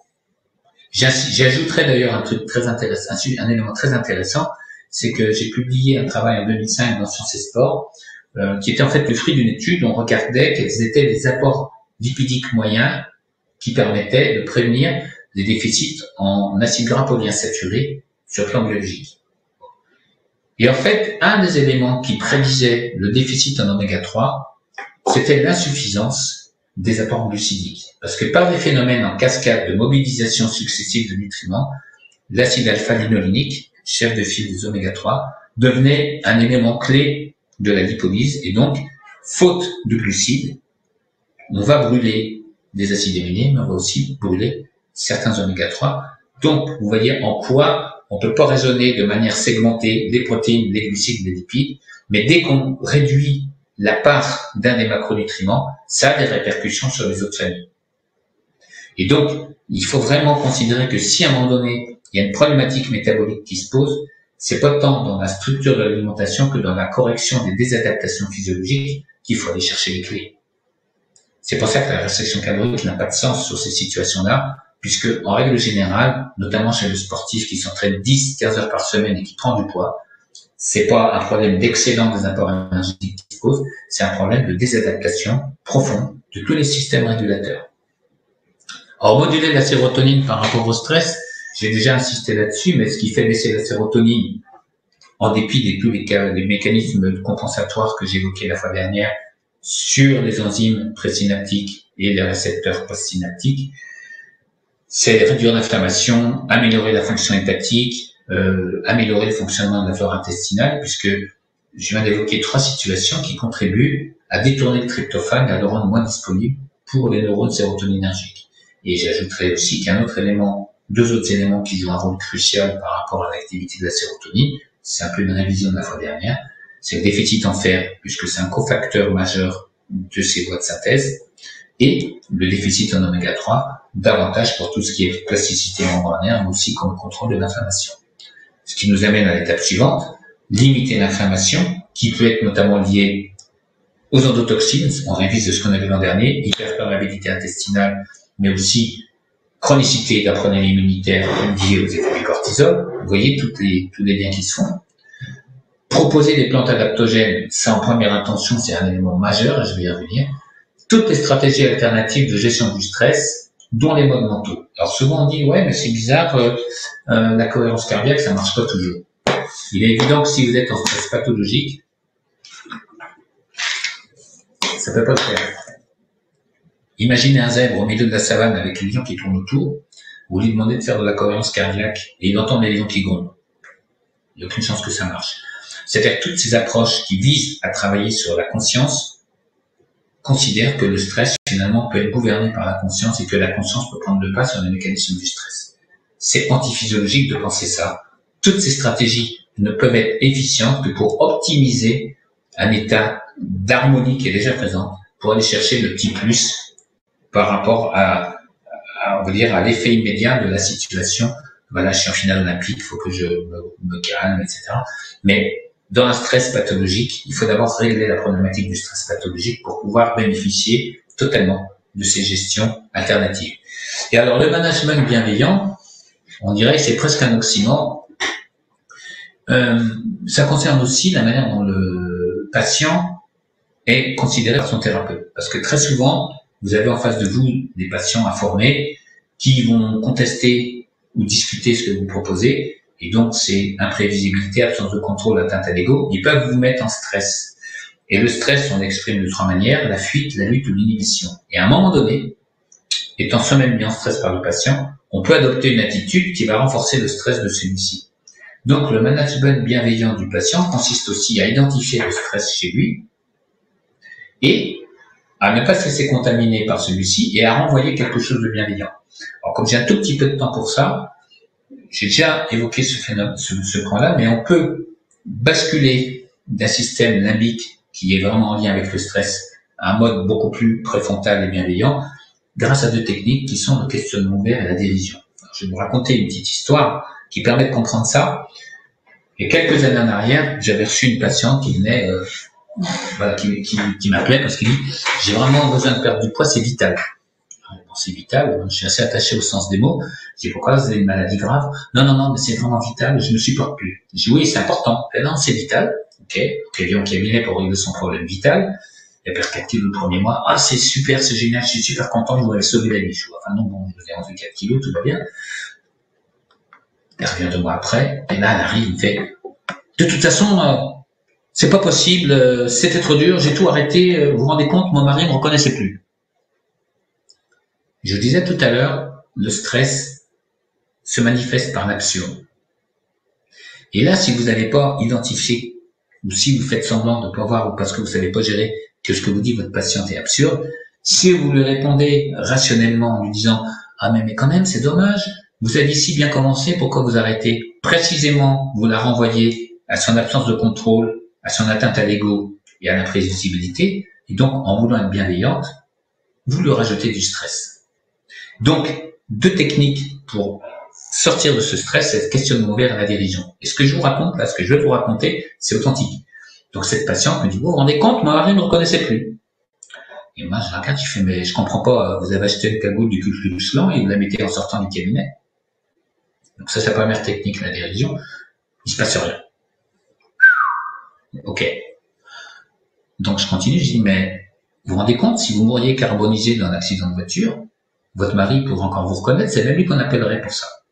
Donc là, elle éclate de rire, c'était pas prévu. Et j'ai dit, qu'est-ce que vous pensez de votre marque? Toujours questionnement ouvert. Et là, en préfrontal, il dit, oui, c'est bête ce que je dis. Non, je vous explique, ça c'est l'expression du stress. Donc, quelque part, il y a une partie de vous qui était contente de la situation et une partie de vous qui était mise en zone d'inconfort.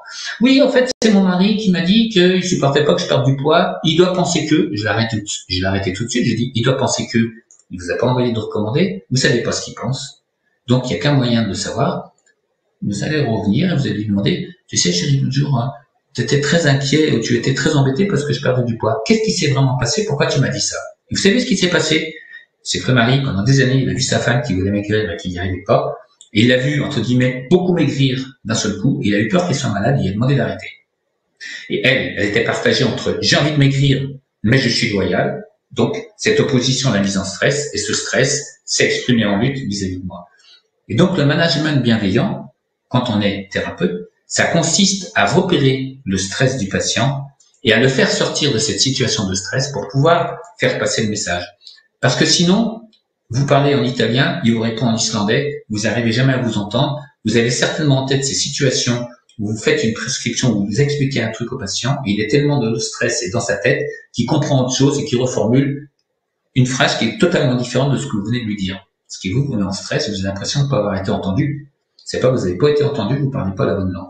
Et donc, cette notion de management bienveillant, elle est considérable puisqu'elle permet, en repérant le stress du patient, en le mettant à l'abri, de reformuler des choses. Je vous donne un autre exemple.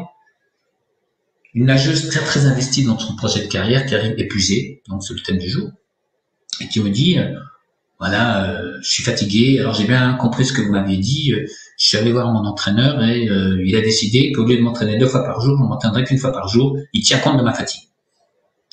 Je dis, ouais, il tient compte de votre fatigue.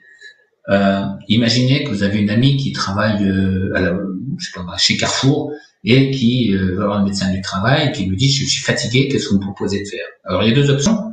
Soit il va lui dire vous êtes fatigué, je vous arrête l'après-midi. Soit il va lui dire il faut que vous vous reposiez pendant un mois, je peux vous voir avant. À votre avis, qu'est-ce qu'il va lui dire? Et la jeune femme, elle me répond ah ben il va l'arrêter. Je dis donc ce qui s'est passé, c'est que face à une situation qui échappait au contrôle et qui faisait peur, on vous a proposé une demi-mesure. Et beaucoup d'entre nous auraient pu être tentés de dire « Ah, ben, il vous entraîne que le matin, c'est bien, vous pouvez vous reposer l'après-midi, on va vous mettre des plantes adaptogènes, on va vous faire manger comme il faut. » Ça ne marchera pas. C'est-à-dire qu'à un moment donné, ce qui se passe, c'est la peur de ne pas être performant, peur de trop se reposer, peur de grossir. Donc, plutôt que de faire semblant de ne pas les voir, il faut retravailler sur ces peurs en disant notamment « Mais vu votre niveau de fatigue, si vous continuez comme ça, est-ce que vous êtes champion olympique dans 6 mois ou est-ce que vous êtes à la rue parce que vous ne pouvez plus avancer ?» Et le fait que la personne le formule elle-même en disant « Mais en fait, il faut vraiment que je me repose », là, vous faites passer le message. C'est-à-dire que le management bienveillant a pour objectif presque de faire formuler au patient ce qu'on a envie de lui dire, mais dont on sait que si on formule nous-mêmes, ça va le mettre en zone d'inconfort. C'est un vrai travail, mais c'est fondamental, surtout qu'on a affaire à des gens qui sont investis, qui veulent réussir, pour qui ça a un sens profond et qui se retrouvent dans une situation catastrophique puisqu'ils sont plus en mesure de faire quoi que ce soit. Il faut les rassurer sur le fait que le repos est le meilleur moyen de rebondir, comme si on touchait le fond de la piscine. Mais ça doit être eux qui le formulent.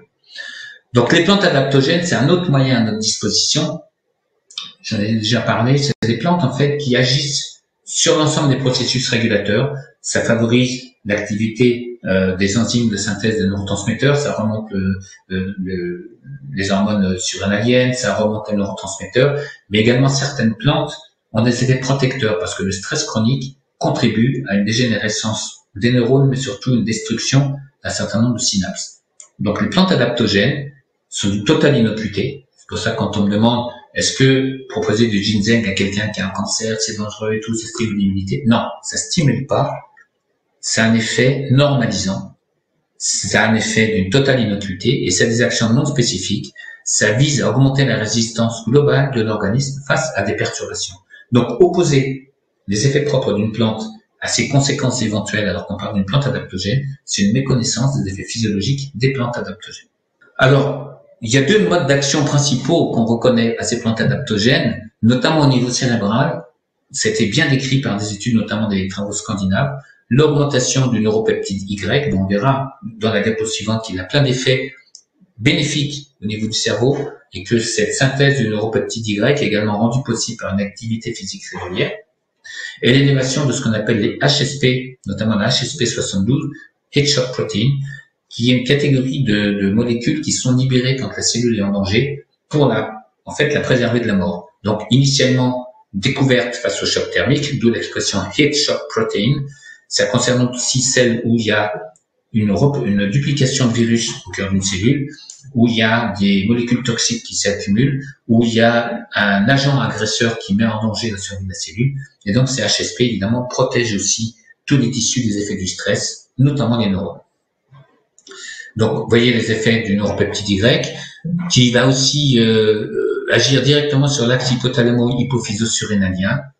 Il communique avec les neurones et les astrocytes qui sont associés, et il y a quelques travaux qui ont montré qu'on les trouvait à des taux très faibles chez des sujets dépressifs, donc ce qui offre l'opportunité, en travaillant avec des plantes adaptogènes, de les remonter chez eux. On le trouve également à des taux très faibles chez les tissus de victimes de suicide. Là, les plantes adaptogènes n'ont plus d'utilité. Donc, il y a un certain nombre d'entre elles qui ont fait l'objet d'études, notamment dans le cadre du Swedish Institute of Plants, qui avait travaillé sur des combinaisons de rhodiol, schisandra, éleutérocoque. Il manque une plante adaptogène très très intéressante sur le plan cognitif, qui est l'ashwagandha, qui, sur des situations conjointes d'effondrement du cortisol et d'effondrement des neurotransmetteurs, restaure un espèce de confort global et remonte la vitalité globale du patient en l'espace d'un mois, un mois et demi. Il y a vraiment, notamment, faut dire, chez Energetica Altura, il y a un produit à base d'ashwagandha, quand les patients mentionnent spontanément les bénéfices qu'ils ressentent avec un produit, c'est qu'on a affaire à un produit qui est bon. Et là, c'est ce qui s'est passé. Et d'un point de vue livresque, je suis tenté de dire la rhodiole, le ginseng, c'est bien, mais quand on entend ce que les gens disent spécifiquement de l'ashwagandha, on sent que entre le 0 et le 30e jour, sur des burn-out, il y a un petit plus. Donc la rhodiole a des effets qui, évidemment, sont présentés comme étant anxiolytiques ou antidépressives, et donc on dit, faut pas les mettre en même temps que des anxiolytiques ou des antidépresseurs. C'est une vision parcellaire des choses, parce que si c'est une plante qui réduit le niveau de stress, ça ralentit le train de vie de ces neurones, donc ça permet de moins faire baisser la disponibilité en sérotonine ou en GABA, puisque la baisse du GABA contribue à l'anxiété. Alors ça suffit pas forcément à corriger la situation, mais si vous avez moins de dépenses, les mêmes entrées permettent d'un peu mieux rééquilibrer le fonctionnement. Et c'est pour ça que ça a des effets qu'on présente comme anxiolytiques ou antidépressifs, mais c'est parce que, en tant qu'anti-stress, c'est une plante efficace. Plante adaptogène qui module l'axe hypothalamo-hypophyso-surrénalien. Alors, sur ce plan-là, un égal du ginseng. Et de ce fait, on présente que ça améliore les qualités physiques ou les capacités intellectuelles. C'est surtout que ça restaure des niveaux de compétences qui avaient été altérés ou affectés par le stress. Donc, des effets démontrés. Augmentation de la prolifération cellulaire dans l'hippocampe. Donc, c'est un des moyens, c'est une des observations qui conforte ou qui explique l'effet sur le neuropeptide Y des plantes adaptogènes. Vous avez vu que la rhodiole figurait dans le tableau que j'ai passé rapidement tout à l'heure. Diminue les effets secondaires des antidépresseurs qui deviennent d'ailleurs discutables dans ce contexte-là.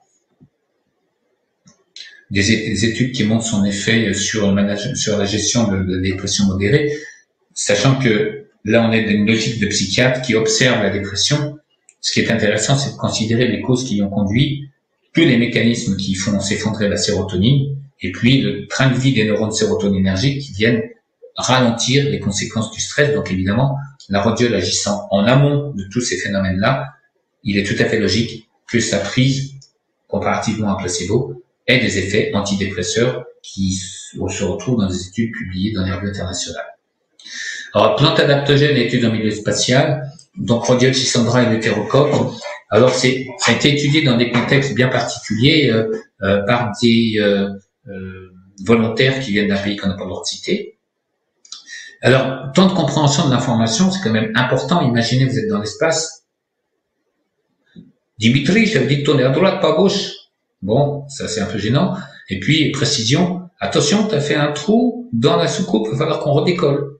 C'est-à-dire que dans ces situations extrêmes, si les plantes adaptogènes ont été envisagées et ont été testées, c'est qu'il y avait déjà une présomption physiologique de leur effet bénéfique. Et je peux vous dire que quand on travaille avec des plantes adaptogènes, éleutérocoque, ashwagandha, rhodiole ou schisandra dans ces situations-là, on a vraiment des bénéfices avérés sur le maintien des fonctions cognitives. Vous êtes stressé, vous avez emmené votre femme à la maternité, vous n'avez pas dormi, vous êtes plein d'émotions, il y a un feu rouge, vous le grillez. Ben, vous voyez l'intérêt des plantes adaptogènes, compréhension de l'information, précision, prise de recul. Typiquement, dans toutes ces situations d'urgence, c'est ce qui fait la différence entre une bonne et une mauvaise décision et peut-être entre la survie et la mort. Alors, c'est très important de situer l'état du patient pour une stratégie cellulaire et individualisée, dépression, fatigue, anxiété ou stress. Tout le monde utilise les mots de manière un petit peu indifférenciée. La dépression, c'est principalement la conséquence de l'effondrement de la sérotonine dans les neurones. et c'est vraiment manque d'envie, manque de vie, c'est l'anédonie et manque d'énergie. La fatigue, ça peut être la réponse d'un cumul de sollicitations, que ce soit physique, psychique, psychologique. Et puis l'anxiété, c'est plus un état qui vient en réaction à une situation de stress, parce que quand on est dans un stress chronique, donc imprévisibilité, absence de contrôle, atteinte à l'ego, on essaie d'anticiper des réactions compressantes comme stressantes pour voir si on a un plan pour limiter l'effet du stress. Et quand on n'a aucun contrôle de ces situations et qu'on sait, donc c'est cognitif, qu'on ne peut pas inverser le cours des choses, on anticipe et on commence à tourner en boucle et il y a l'anxiété qui s'exprime. Donc beaucoup de situations d'anxiété résultent à la fois d'un stress chronique dont l'origine est à comprendre, mais aussi, c'est nouveau, de l'influence de molécules qui proviennent de l'intestin et qui se comportent comme des antagonistes du GABA. C'est le cas notamment d'éléments dont j'ai déjà parlé sur d'autres formations, les exorphines, dérivés du gluten et de la caséine, qui dans un contexte d'hyperperméabilité intestinale vont apporter leur contribution à la désadaptation des neurones GABAergiques. Donc, ce qui se passe au niveau de l'intestin, dans ce contexte-là, peut également accentuer la vulnérabilité et la désadaptation. On utilise un questionnaire, donc Hamilton Hospital Anxiety Depression, donc en fonction des scores, on peut évaluer si le patient est plus ou moins anxieux, plus ou moins dépressif. Ça, c'est le regard du psychiatre qui va vous dire vos pare-brises sont plus abîmés que vos pare-chocs, ou vos pare-chocs sont plus abîmés que vos pare-brises. On va vous changer les pare-brises et les pare-chocs, vous aurez plus d'accidents. C'est un petit peu comme ça que ça fonctionne. C'est-à-dire que quand on a une réflexion beaucoup plus globale et transversale, faire le constat d'un niveau d'anxiété ou de dépression plus ou moins important, c'est plutôt ce qui va nous amener à identifier ce que l'on va associer aux plantes adaptogènes pour avoir une amélioration immédiate ou rapide en tout cas de l'état émotionnel et cognitif du patient. Et donc, on va travailler sur ces aspects-là. Vous savez que j'aime beaucoup les questionnaires et j'ai pris a posteriori un échantillon de patients que j'avais reçus au cabinet qui avait un score d'anxiété sur le questionnaire d'Hamilton supérieur à 10, c'est-à-dire que si j'avais été psychiatre, je serais reparti avec des anxiolytiques. En l'occurrence, le score même était supérieur à 12. Et sur le QVD, un questionnaire dont je vous ai déjà parlé, donc le score supérieur à 7 qui venait témoigner de la présence simultanée d'une symptomatologie liée à l'hyperperméabilité intestinale et à un problème immunitaire. Donc chez ces patients, chez qui il y avait cette profonde dysbiose, hyperperméabilité et un terrain anxieux, le simple fait d'utiliser des probiotiques, des prébiotiques, ça c'est très très important, et de procéder à des régimes d'éviction sélectifs qu'on faisait comprendre aux patients en passant par la formulation des modes mentaux et par le management bienveillant des situations. Vous voyez, le score d'anxiété baissait de 7 points à 1,3 en seulement un mois, c'est-à-dire que beaucoup de situations où l'anxiété est symptomatiquement exprimée, il faut aller chercher au niveau de la compréhension des rouages du stress et au niveau des perturbations de l'intestin, les clés pour améliorer rapidement l'état du patient et atténuer son niveau d'anxiété qui peut lui ruiner ses journées.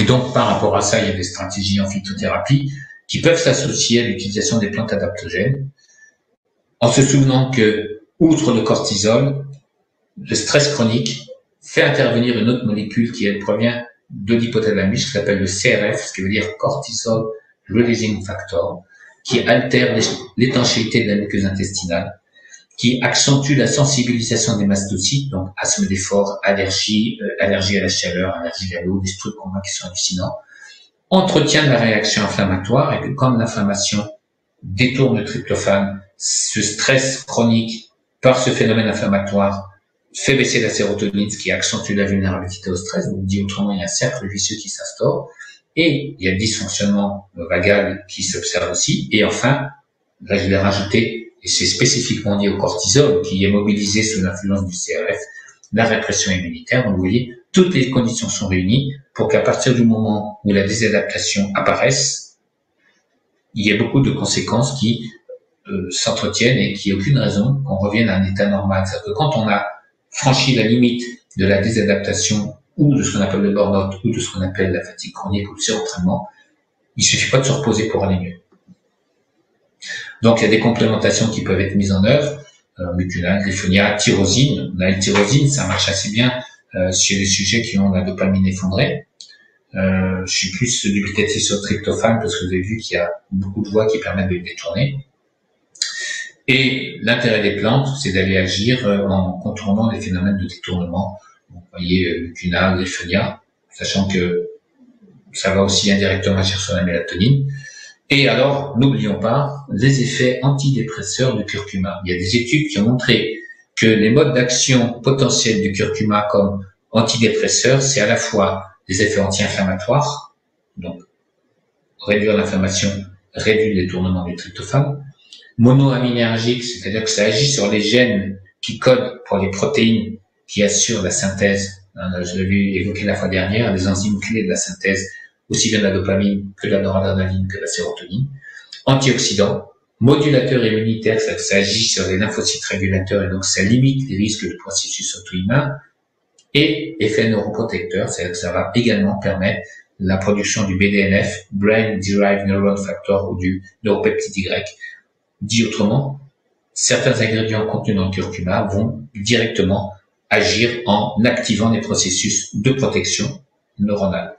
Et un autre travail a démontré son efficacité comparable à celle de la fluoxétine sur le tableau dépressif, sachant que ça agit pas seulement sur le symptôme final qui est la dépression, tel que l'identifient les psychiatres, mais surtout sur toute la cascade d'événements, depuis l'agression intestinale ou le problème inflammatoire, jusqu'à l'effondrement de la sérotonine. Et donc pour moi, c'est des stratégies très intéressantes et systémiques, c'est-à-dire que c'est le genre de situation, vous en doutez, où en première intention, sur des situations de burn-out, pas mal de sportifs vont avoir à un moment donné, en première intention, une prescription où il y aura des prébiotiques, du curcuma, de l'ashwagandha, plus tous les conseils globaux d'accompagnement qu'on veut mettre en œuvre, mais on n'a pas besoin de faire des complémentations trop complexes, et s'il faut choisir et s'il faut arbitrer au coût minimal, curcuma prébiotique, ashwagandha, curcuma prébiotique, pour moi, c'est des éléments extrêmement importants. Je vous remercie pour votre attention. J'ai essayé de pas trop vous stresser pour finir dans les délais impartis. Je vais vous remercier et je redonne le relais pour le dernier 400 mètres du 4x400 en short et pointe à Zakaria qui est déjà dans les starting blocks. À toi. Alors, je suis pas en short ni en caleçon, peut-être en pantoufle, mais même pas. Attends, donc toujours un petit peu. Merci Denis de cet éclaircissement et cette excellente présentation. Tiens, tu as encore disparu, mais je pense que tu vas entendre. Alors, il y a beaucoup de questions. Ouais. Alors, on va essayer de faire ça un petit peu peut-être dans l'ordre. Alors, donc, on va commencer par Delia qui pose la question au sujet du stress et l'anxiété professionnelle, plus autre Covid, fatigue, mais mal de gorge persistant. Quelle prise en charge pertinente? Alors, je pense que ça sort un petit peu du cadre, mais c'est peut-être une relation entre le stress et le système immunitaire. Immunitaire, bien sûr. On est dans cette dimension-là. Et après, un des axes de travail qu'on peut aussi, sur lequel on peut se questionner, c'est est-ce qu'il y a un élément immunitaire particulier qui est en jeu. Et moi, quand j'entends cette évocation-là, je peux pas m'empêcher de penser à un éventuel foyer de staphylo-nasal ou à une réactivation virale. À ce sujet, un point très important, c'est un article de 2005, j'ai refait la littérature sur le sujet, il y a deux grandes catégories de virus qui sont impliquées dans les réactivations virales. Il y en a une catégorie, je crois on en a un petit peu parlé l'année dernière, vous vous en souvenez, Zakaria, tu t'en souviens, tout ce qui est de la famille, herpès, EBV, CMV, zona, etc. Et donc je parle d'un article de 2005. Deuxième catégorie de virus susceptibles de favoriser des réactivations et tous ces phénomènes-là, les coronavirus. Donc ce qu'on appelle Covid long, c'est très certainement des réactivations qui surviennent chez des gens qui ont été antérieurement malades et qui, se remettant dans le contexte stressant ou pas de la vie actuelle ou de la pratique du sport de haut niveau, retombent malades. On dit ils ont réattrapé le Covid, ils ont tout simplement fait une réactivation, comme on peut le faire avec le BV et le CMV. Et donc, on n'a pas fini de faire des tests dans tous les sens si on commence pas à considérer que ce qui est important, c'est le terrain de l'individu qui évite ces réactivations. Et ce qui prévient les réactivations des Covid, c'est exactement les mêmes facteurs que ceux qui préviennent la réactivation d'herpès. Bien de le souligner, mais surtout aussi cette histoire sur laquelle tu insistes beaucoup, le staph au niveau nasal.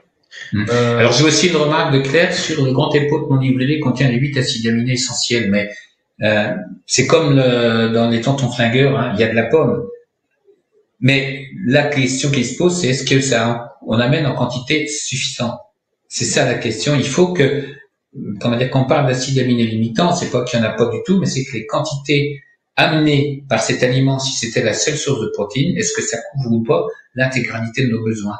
Et on confond souvent, il y a tous les acides aminés et il y a tous les acides aminés en quantité suffisante. Nickel. Alors moi aussi, Max qui dit, je pensais que c'était L-carnitine qui permettait aux lipides de rentrer dans la mitochondrie et pas le glucose. C'est pas la même chose, là, je parle d'entrer dans les voies enzymatiques du cycle de Krebs. Oui, la L-carnitine fait entrer les acides gras dans la mitochondrie, mais dans la mitochondrie, pour que le cycle de Krebs se déroule, il faut que le glucose permette de donner l'acide oxaloacétique. Donc, la mitochondrie s'arrête aux portes de la chaîne de commande du cycle de Krebs, et le glucose doit aussi arriver dans le cycle de Krebs. Donc, faut pas confondre. Quand je dis entrer, c'est ce qui permet l'utilisation énergétique, c'est-à-dire que sans glucose, même si la carnitine amène l'acide gras dans la mitochondrie, il sera pas oxydé. Ok. Chisandra et Levothyrox, qu'est-ce que tu en penses? C'est ok pour les personnes? Bah déjà, pourquoi il y avait ce Levothyrox? Le Levothyrox, ça peut être en lien avec une thyroïdite auto-immune. La thyroïdite auto-immune, est-ce qu'elle est dans un contexte de stress, d'hyperperméabilité intestinale? Si vous voulez, l'idée qu'on raisonne sur des contre-indications sur des plantes dans des situations pathologiques précises sans connaître le patient, c'est un raisonnement qui évoque celui qu'on a avec les médicaments. Pour moi, je suis désolé de le dire, c'est un raisonnement qui n'a pas de sens, parce que c'est pas comme ça qu'il faut voir les choses. Sous Levothyrox, ça sous-entend, c'est pas ça qu'il faut voir, c'est est-ce que certaines thyroïdites auto-immunes relèvent de situations de stress qu'on pourrait améliorer et qui rendraient, si la thyroïde est à peu près préservée, qui amènerait à se questionner sur la légitimité ou la cohérence de la prescription de Levothyrox. Après, il y avait une question aussi de Frédéric, mais pour une personne qui court 3 ou 5 km, le fait d'être à jeun pose problème aussi, ou c'est que pour les marathons? Tout dépend si elle court à jeun, qu'elle a fait le jeûne intermittent, qu'elle n'a pas mangé la veille, tout dépend de son état inflammatoire, tout dépend de son statut protéique. C'est-à-dire que c'est pas le fait que ce soit 3 ou 5 km ou qu'il soit à jeun qu'il faut considérer, c'est-à-dire que souvent on raisonne simplement sur la spécificité de l'impact de l'activité. Imaginons, pour répondre à cette question, quelqu'un qui est en chimio, qui est en état inflammatoire et qui se dit je vais courir 5 km parce que ça me fait du bien de courir. La question qui se pose, est-ce que c'est pertinent d'avoir aucun apport énergétique ou est-ce que c'est pertinent, même si elle fait 5 km tant bien que mal, de lui amener des glucides? Donc la réponse, elle n'est pas dépendante des caractéristiques de l'activité uniquement, mais aussi dépendante du contexte dans lequel ça se fait. Peut-être que cette personne court 3 ou 5 km, qu'elle a un niveau de stress important, qu'elle est très investie dans son travail, qu'elle a un niveau de stress qui est significatif, et que l'absence de glucides sur ce petit effort-là pourrait avoir des répercussions. Donc, on raisonne pas du point de vue des besoins énergétiques liés à l'activité, on raisonne du point de vue de la protection face à la désadaptation. D'accord. Max qui te repose encore une question pour l'équilibre alimentaire que tu viens d'évoquer, donc c'était tout à l'heure. Que penses-tu du jeûne intermittent? Alors déjà, c'est pas un facteur d'équilibre alimentaire, le jeûne intermittent, c'est une stratégie thérapeutique ou de prévention, notamment par rapport à l'insulinorésistance. Ce qu'on appelle jeûne intermittent, qu'on est dans le dogme du flagrant délit de délinquance alimentaire, c'est ne pas manger pendant 15 heures. Et moi, je dis, c'est éviter tout aliment insulinosécréteur pendant 15 heures. Ça peut englober justement un apport protéique avec des légumes, avec des oléagineux, avec des laitages. Il n'y a aucun aliment insulinosécréteur. Par contre, on a même de quoi faire fonctionner les voies métaboliques. Donc, je suis amené très régulièrement à le conseiller, notamment chez des gens qui ont des profils d'insulinorésistance importants, associés aux prébiotiques et à la remise au mouvement. Mais c'est, par rapport à ce qu'on vient de voir, il est préférable de pratiquer ce qu'on appelle le jeûne intermittent avec un apport qui ne fait pas monter l'insuline, mais qui amène de quoi faire fonctionner les voies métaboliques et de quoi nourrir le système immunitaire, plutôt que d'être dans l'absence d'apport énergétique ou d'apport nutritionnel, puisque ça augmente le risque de ne pas couvrir les besoins. Ok. Une question de Rémi qui te pose la question de l'inhibition du cortex préfrontal et la prise de pouvoir par l'amygdale. Est-ce que c'est ça, on discutera autour d'un verre, Rémi, qui est Rémi Eves, qui est sur ALS, un ami, qui est venu l'expérimenter. Voilà, donc vous réglerez ça entre amis. Lucie qui posait une question sur les plantes adaptogènes. Est-ce que tu peux les associer et si oui, lesquelles et dans quelle quantité? Oui, on peut les associer et c'est en fait on les associe en fonction des points d'impact. Est-ce que c'est purement surrénalien? Est-ce que c'est plutôt immunitaire? Est-ce que c'est plutôt cérébral? Il y a des petites nuances et puis je cacherai pas aussi qu'il y a des gens qui ont des bons résultats avec telle plante plutôt qu'avec telle autre, qui n'ont pas forcément envie d'en changer. Parce que j'ai dit sur l'ashwagandha, je pourrais aussi dire le schisandra chez les gens qui ont un stress et qui ont des maladies neurodégénératives, c'est plus intéressant. Mais ce qu'il faut surtout considérer, si on prend un peu de recul, faut surtout pas oublier la plante adaptogène dans ces situations-là. Après, on va dire, on est dans la marge du petit gain minimal qui fait la différence. Donc, oui, on peut les associer à des plantes anxiolytiques, on peut les associer même au curcuma par rapport à ce qu'on a vu. Ce qu'il faut, c'est être cohérent par rapport à tous les éléments sur lesquels on veut agir et par rapport auxquels on est cohérent. Ok. Pour rebondir tout à l'heure sur l'histoire des réactivations virales et la problématique du staph, il y a Delia qui te remercie, qui nous remercie et qui demande en fait, tu valides bien le protocole d'utilisation de l'argentin en spray nasal. Oui, c'est ton protocole. Ouais. Absolument. D'autant que comme avec le Covid, souvent on sent plus rien. Tout le monde sait que l'argent n'a pas d'odeur, donc c'est parfait.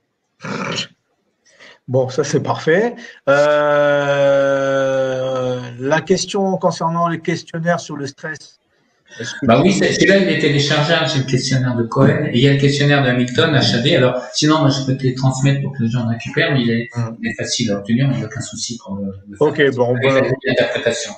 Voilà, contactez-nous via l'adresse mail de sales@energeticanatura.com ou info science et on vous répondra directement pour ceux qui ont besoin de ce test-là.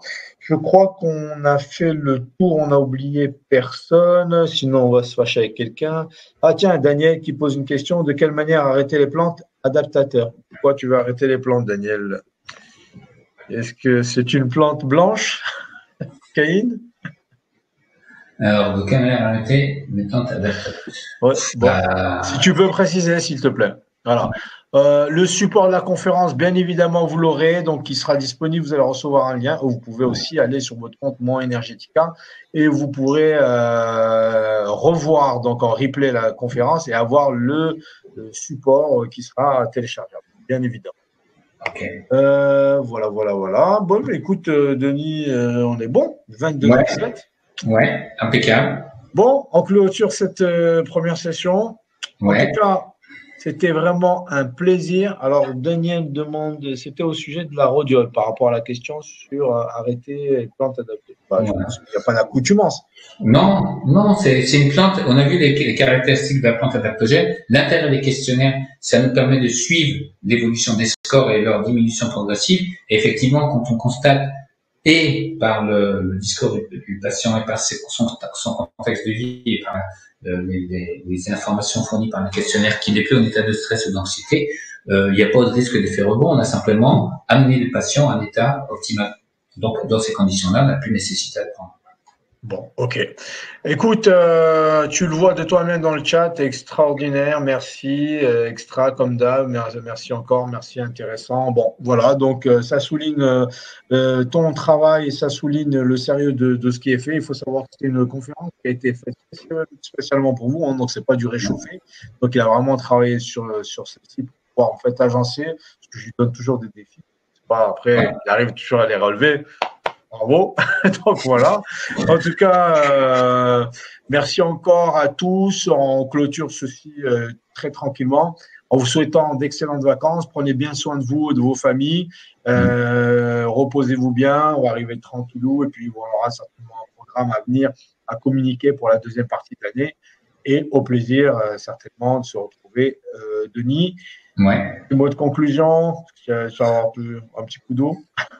Un petit mot de conclusion, c'est oui, j'espère que on aura peut-être l'occasion de passer un peu plus de temps pour mettre en perspective le stress caché qu'il y a dans notre pratique quotidienne, qui non seulement peut constituer un frein à l'amélioration de nos patients, mais qui nous pourrit la vie en tant que thérapeute, parce que très souvent c'est les représentations qu'on se fait d'un travail qu'on n'aurait pas parfaitement conduit, qui nous met en zone d'inconfort, plutôt que la réalité des morts qu'on a sur la conscience.